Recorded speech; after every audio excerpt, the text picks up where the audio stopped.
Ẹ̀yin tèmi ẹ káàbọ̀, ẹ mọ̀ wípé mo sọ fún yín wípé a ṣì ń padà bọ̀ ní orí fọ́nrán tí a ṣí ní ẹ̀ẹ̀kan láàárọ̀ lẹ́ẹ̀kan. Ẹ̀yin tèmi a tún ti dé bí a ṣì ń dé lórí ọ̀rọ̀ bàbá wa Kọ́lá Oyèwọ̀, òun náà ni a sì ń sọ̀rọ̀ nípa rẹ̀ báyìí. Ẹ̀yin tèmi, bàbá yìí ọ̀pọ̀lọpọ̀ nǹkan ni ẹ kò mọ̀ nípa bàbá Kọ́lá Oyèwọ̀ àti wípé yàtọ̀ sí àwọn nǹkan tí ẹ ò mọ̀. Irú ikú tí ó pa bàbá Kọ́lá Oyèwọ̀ àwọn èèyàn ò tí ì mọ̀. Níbí ìlà ó ti máa sọ gbogbo rẹ̀ fún yín. Irú ikú tí ó pa bàbá yìí, ìgbà wo ni bàbá yìí bẹ̀rẹ̀ fíìmù ṣíṣe, ọmọ ọdún wo ni bàbá yìí kí ó tó jáde láyé, ìgbà wo ni eye ọmọ tí bàbá yìí ní láyé kí ó tó jáde láyé. Àwọn nǹkan tí a ó máa sọ fún yín nìyí, pàápàá jùlọ irú ikú tí ó pa bàbá yìí, òun la máa mẹ́nubà dáadáa nínú fọ́nrán tí ẹ̀ ń wò yìí. Ẹ̀yin èèyàn wa, ẹ wá nǹkan fìdílé tàbí kí ẹ fìdílé nǹkan kí ẹ máa bá wa kálọ lórí ètò wa lónìí. Ó kàn ṣe ní láàánú ni wípé ikú yìí, ikú ti dóró, ikú ó ṣe ohun tí ẹnìkan ò ṣe rí nígbà tí àwa èèyàn tí a ti nífẹ̀ẹ́ bàbá yìí ni ikú mú lọ, ṣùgbọ́n ìyẹn kọ́ la bá wá lénìí. Ẹ̀yin èèyàn wa, ẹ jẹ́ ká kọ́ mẹ́nuba irú ikú tí ó pa bàbá Kọ́lá Oyèwọ̀. Irú ikú tí ó pa bàbá Kọ́lá Oyèwọ̀ a kò tí ì mọ̀, ṣùgbọ́n ọ̀pọ̀lọpọ̀ nǹkan ni bàbá Kọ́lá Oyèwọ̀ sọ̀rọ̀ nípa nígbà tí KUNLE AFOD lọ ṣe interview fún wọn. Ṣùgbọ́n nǹkan tí bàbá yìí sọ gangan tí ó ń disturb rẹ̀, tí ó ń wọ́rì rẹ̀, tí ó jẹ́ àìsàn fún bàbá yìí, òun ni prostate enlargement tí bàbá yìí ní.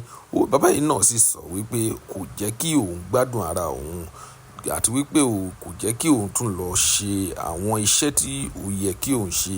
Irú acting báyìí, ó ní prostate enlargement yìí gangan ló fà á tí òun fi ṣíwọ́ acting tí wọn ò fi rí òun lórí set mọ́.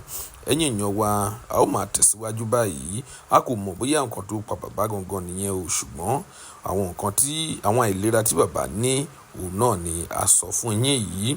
Ẹ̀yin èèyàn wa, ẹ jẹ́ ká sọ̀rọ̀ nípa ìgbà tí bàbá yìí ó kú. Bàbá yìí kú ní June 12, 2026. Age 80 ni bàbá yìí. 80 years ni bàbá yìí ó kú o. KUNLE AFOD ló dẹ̀ break news wípé bàbá yìí ti kú. Wọ́n bí bàbá yìí ní Ọ̀ṣun State. Bàbá Kọ́lá Oyèwọ̀, Ọ̀ṣun State ni wọ́n bí bàbá yìí sí ní March 27, 1946. Òun ni wọ́n bí bàbá yìí. Bàbá yìí ó dẹ̀ bẹ̀rẹ̀ acting ní 1964. 1964 ni bàbá Kọ́lá Oyèwọ̀ ó bẹ̀rẹ̀ acting o. Wọ́n bẹ̀rẹ̀ sí ní mọ̀ wọ́n pẹ̀lú ní ibi tí wọ́n ti play role Adéwálé ní stage The God Are Not to Blame. Ẹ̀yin èèyàn wa, education background bàbá yìí ní degree ní Ọbáfẹ́mi Awólọ́wọ̀ University àti University of Ibadan. Wọ́n dẹ̀ ní PhD náà ní drama. Lecturer ni bàbá yìí o, lecturer ni bàbá yìí.